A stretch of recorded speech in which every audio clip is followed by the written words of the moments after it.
தாரம் என்று உண்டு, அது மூக்கை இடமாக கொண்டு பிறக்கும். உழை என்று ஒரு இசை தலையை இடமாக கொண்டு பிறக்கும். கொடிப்பாலை என்றார் நெஞ்சை இடமாக கொண்டு பிறக்கும். இந்த மூணு அழுத்தமா வரும்போது அது பட்டடை என்றார். தாரம் மூக்கு, உழை தலை, கொடிப்பாலை நெஞ்சு. பாட ஆரம்பிச்சுட்டார். இன்னும் ஒரு செய்தி நமக்கு இசை பற்றி தெரியுது, தெரிஞ்சுக்க வேண்டிதான். நாம் புகழ் என்பது 4 வகைப்படும், கிளை என்பது 5 வகைப்படும் என்று தெரிய வருது. ஆய இசை புகழ் 4 அமைந்த புகழ் வகையெடுத்து மேயதுளை பற்றுவன விடுப்பனவா விரல் நிலையில் சேய ஒளி இடையலைய திருவாளன் எழுத்தஞ்சும் தூய இசை கிளை கொள்ளும், தூய இசை கிளை கொள்ளும் துறையஞ்சின் முறை விளைத்தார். புகழ் என்ன நாளுன்னு பார்த்துருவோம்.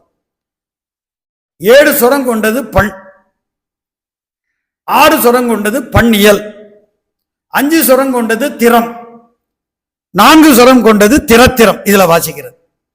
கருவியலை சேர்ப்பதனால 4 வரைக்கும் வரலாம். மிடற்று ஓசை கண்டத்தில் பாடும்போது குறைஞ்சது 5 இருக்கணும். 5க்கு குறைஞ்சி பாடினா அது இசையாக இருக்காது. இவர் கருவியில பாடுறதுனால 7, 6, 5, 4 சுரங்கள்ல பாடுவது இயலும், சாத்தியம். இசைக்கிளை 5 என்னன்னு பார்ப்போம். ஆயத்தம், எடுப்பு, உக்கிரம், சஞ்சாரம், இட்டாயம். இவற்றையெல்லாம் சிவக்குமணி ஐயா உரை மூலமாக நாம் தெரிந்து கொள்கிறோம். ஆயத்தம்னா என்ன? பாடுவதற்கு சித்தப்படுத்திக்கிறது, மனதை ஒருமுகப்படுத்துவது ஆயத்தம். எடுப்பு ராகத்தை தூக்கி எழுப்புறது, தூக்கி ராகத்தை எழுப்பணும், அது எடுப்பு. உக்கிரம் நல்ல ஊக்கமா பாடுறது, ஊக்கமா மனதுல நல்ல திப்பநுட்பத்தோட, அது உக்கிரம். சஞ்சாரம் கமகங்கள்ல சுத்திக்கிட்டு வர்றது.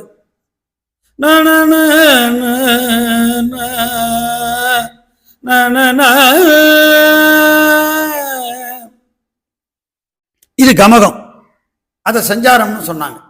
கடைசியில இட்டாயம் இறங்கி வந்து பாட்டை நிறைவு பண்றது.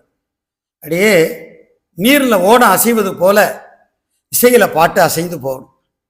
நீர்ல ஓடம் அசைவது பார்க்க அழகா இருக்கும், அதே போல இசையில கலந்து பாட்டு போக வேண்டும்.